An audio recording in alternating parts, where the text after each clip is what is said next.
people of the internet. My name is JD Shadow. I'm going to talk about Stephanie Sterling's latest jimquisition, which is entitled When Games Media Forgets the Whole Abuse Thing, which is talking about the recent situation involving Ubisoft and, of course, Activision Blizzard. And, of course, we do know, and let me be taking this time in order to recognize, yes, I have heard about the Bob Kotick situation in regards to how much he knew and how much he got away with some of the stuff himself. I know all about that, so this is my indication that I am aware of that, although I haven't gotten around to talking about it because real life came first for me. However, I want to talk a little bit about what Jim has said. Now, I have no problem with him calling out other media outlets, but I will get to why I believe he's with these other media outlets in just a second. However, he is correct in assuming that the games media has sufficiently ignored these situations and these allegations for months, maybe even years now. And one of the main people who has known about it and sat on it, of course, is that utter cesspool of a human being, Jason Schrier, somebody who has blocked anybody who has dared to call him out on anything at all. Of course, we all know the real reason why he decided to sit on that story, and yes, he did sit on that story, we know that for a fact that he did so, is something that Jim Sterling decides that Jim Sterling is going to bring up. Now, I do realize that he is claiming to be transitioning.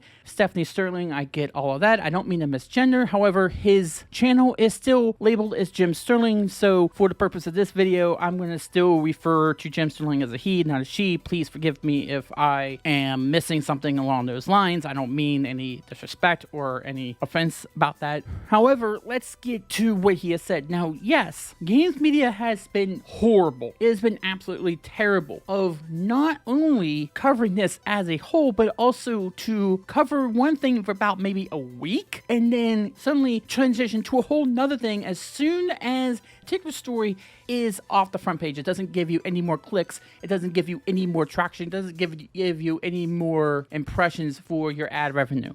As soon as people have moved on from it, they move on from it. And it's not just these particular stories. Let's not get carried away and say, oh, they're ignoring it or they don't want to talk about this. It is because of the ad revenue. As soon as it doesn't make any more money for those particular media outlets, they don't want to talk about it, okay?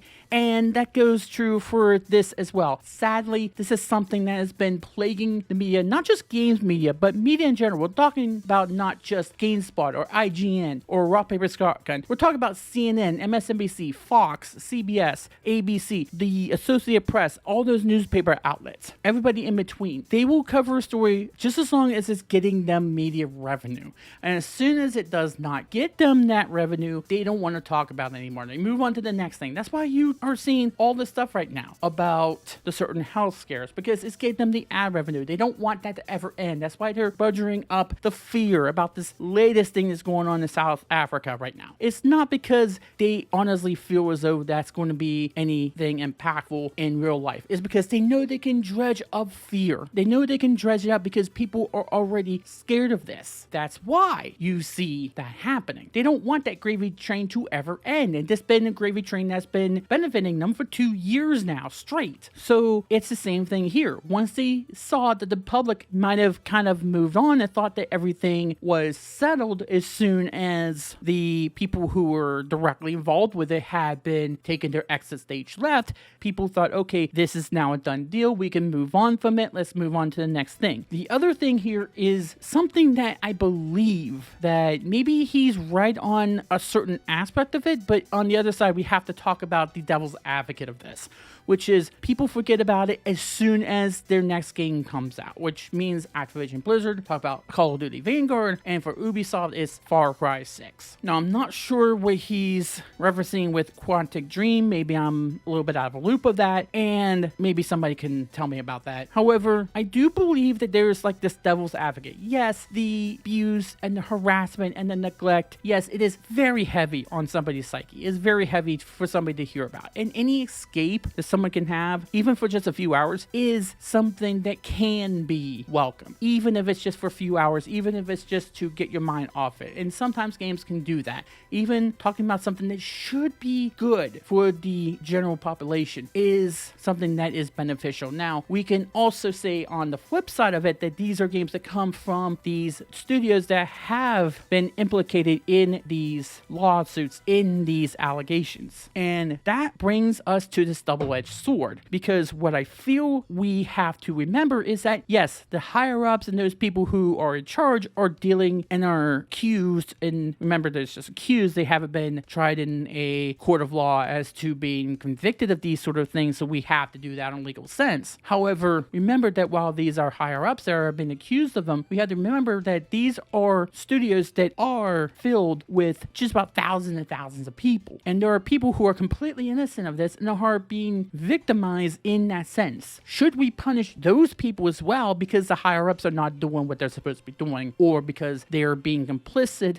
or are involved in this sort of behavior? And even though, yes, these are coming from those studios, remember, these are games that are developed by thousands of people who are putting their blood, sweat, and tears into these games. There are people who should be deserving of their work, who should be commended for their work. So what do we do in that situation? Do we say, oh, let's boycott these games because they're made from the studios that were accused of this sort of behavior? But at the same time, if we don't support these games, then there's people who had nothing to do with that sort of behavior in those studios and actually wanted to put the work in. Should they be punished for someone else's behavior? Is it guilty by association? Plus, if that game doesn't do well, what does that company then do? Do they say, oh, it's because of our higher ups, they were boycotting our game, or it's because they're going to say, hey, these lower rung people, we're going to blame it all on them for not doing their damn job, and we're just going to fire them and they'll have no place else to go? For those people, for those developers that don't have the power to some of the higher ups, like those people who did that staged walkout at Activision Blizzard, the whole 500 people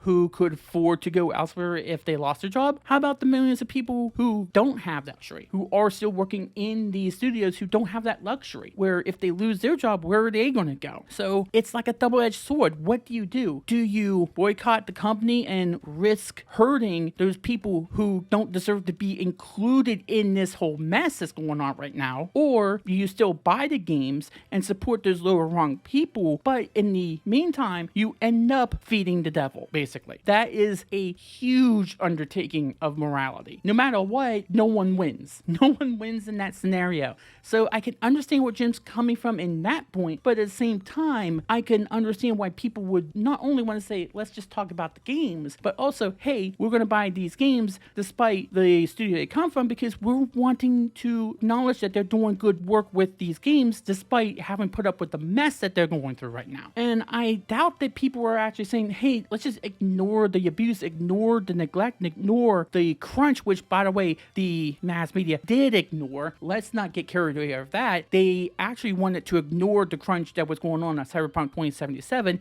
in favor of whining and complaining about a poster that they said was bigoted in nature. So let's not get carried away and say that the media did do their job on that front. They wanted CD Projekt Red to burn, but they wanted the crunch to stay there for some reason. Although just now they're starting to care about that. And by the way, before I say anything else, yes, the YouTube people have been talking about this time in and time out. And we were doing that while the people who were in Kotaku, Polygon, Rock Paper Shotgun, those outlets were caring more about Troy Levitt and who he decided to talk to, or what his viewpoint was on things, or about Scott Cawthorn. That's who they were more concerned about. Not about Activision Blizzard, not about Ubisoft, not about whoever else was being accused of these sort of things. They were caring more about what their political viewpoint was of these people. So that was where they were more concerned about. They weren't really that concerned about that. They were only concerned about that the second that they couldn't ignore that anymore. And that brings me to a very egregious line that Jim had made. One that I cannot believe he went with this. He still decides he wants to bring this back up. And the only people that bring this back up is the ones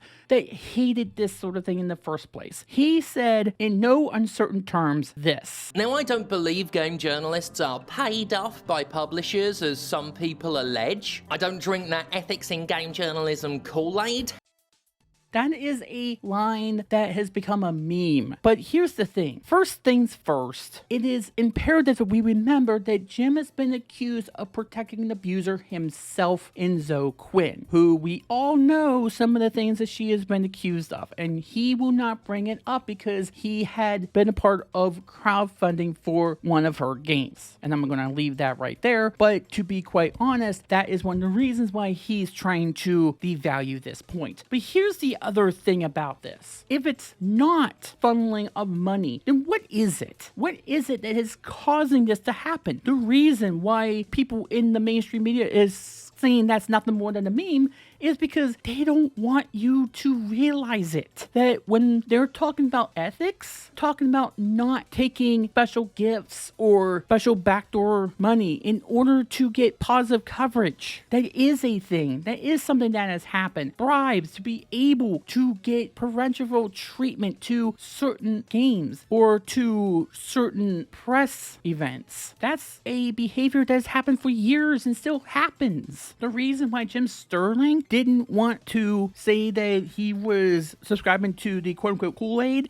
is because he's one of the people that are making a different kind of KoolAid, a different kind of flavor. Instead of grape, maybe he's making strawberry or something like that, to where they're saying, hey, there's nothing to see here. I'm being involved in this too. I'm protecting somebody in order to make sure that she makes a game that I was supposed to be financially involved in. That is the whole point of it. That's the whole reason behind why this is even going on. Why these companies did not want to cover this stuff. It's because if they were to do that, then they would get put in the back of the line with these press events and would not get the first copies or the review copies of these games. They would not get the kind of treatment they are getting now or have been getting for several months, several years. And if it's not that, then what is it? What is causing this to happen, Jim? Because I can't see it any other way. So why is it that you're not drinking the Kool-Aid your terms when that is not just the Kool-Aid, it's the whole freaking meal? That's the whole point. That's the whole reason why we're here. That's the whole reason why it's gotten to this point, because no one wanted to cover it, because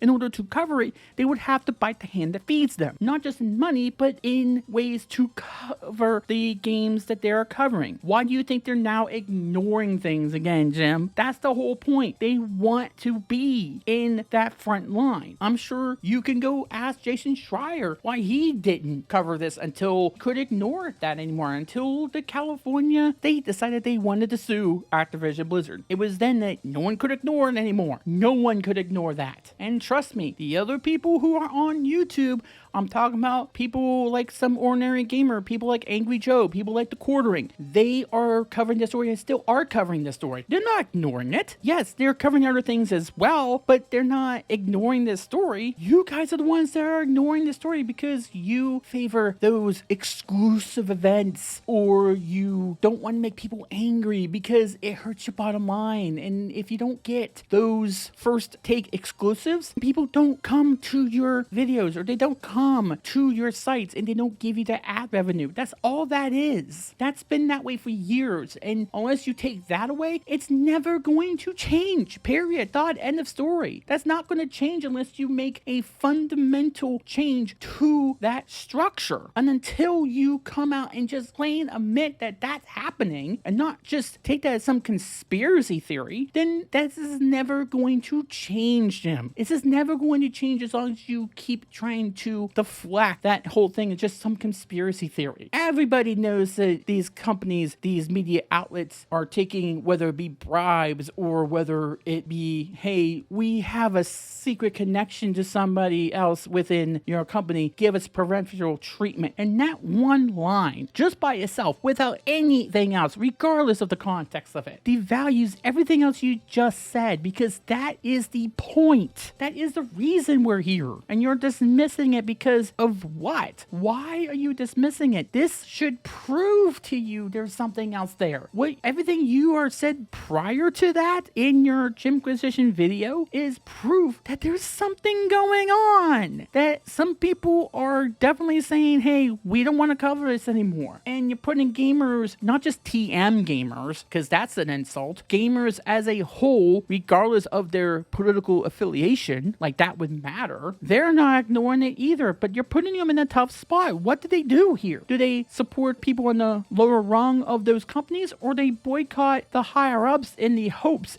that the higher-ups get the message and not just punish the people who are lower rung no matter what they lose anyway? What did they do in that scenario? Because I don't get it. I don't understand what you want them to do. And in the meantime, will you please call out the one person we want you to be calling out here? Why are you ignoring that one aspect? We know the reason that you're against the quote-unquote drinking Kool-Aid, because that's not what they're doing anyway. But this should prove to you that there's something there. Even if you don't agree with what that whole aspect of the quote you're saying led to in that whole thing, it doesn't mean that the majority of gamers didn't think that there was anything to that. They were for nepotism. They were for that sort of thing. Just because they were against a certain thing in 2014 doesn't mean they were for nepotism. Doesn't mean anything else. Okay? Let's not get carried away there either. So yeah, I do agree that video game companies and video game publishers and video game outlets do need to be better at covering this stuff. That's why YouTube outlets are there. So we do the job that the outlets like Kotaku, Polygon, and Rob Baker Shotgun can't do or won't do, or will put that on the back burner in order to cover things that don't matter in the grand scheme of things. Who cared what Scott Cawthorn's political affiliation was? Who gave a crap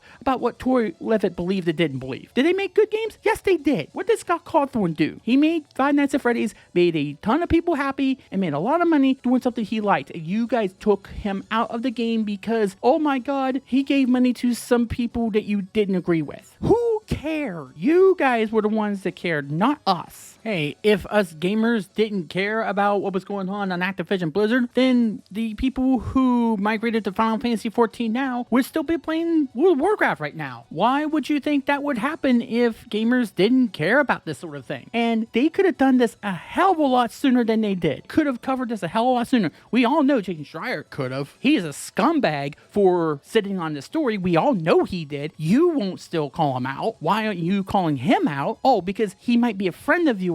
You need to be on good terms with him so you can get that preferential treatment yourself, instead of trying to rock the boat there and calling him out when he needs to be called out. Thanks a lot. Have a great day there. Then again, we all know what he does to people who call him out. He just completely blocks them and claims that his anxiety gets in the way. No, your monstrous conscience gets in the way of things, Jason Schrier, and you're a coward for blocking me and other people who did call you out. You're a coward. And that's what Jim should be doing, not trying to deflect and say that something is a conspiracy theory when there's clearly evidence that he's showing himself in his own video that something is happening. Why do you think it was happening in the first place? Why do you think that even though the YouTube scene was covering this stuff well before Jason never cared about it, why do you think that they were worried about the crunch? Why do you think they're worried about that? Because they cared enough to know that they have to say something. They have to be the ones that rock the boat because you guys won't do it. We have to do the work for you. These people who are on YouTube who are just maybe in a living room or in a garage or in a basement or somewhere else can do what people who are in ivory towers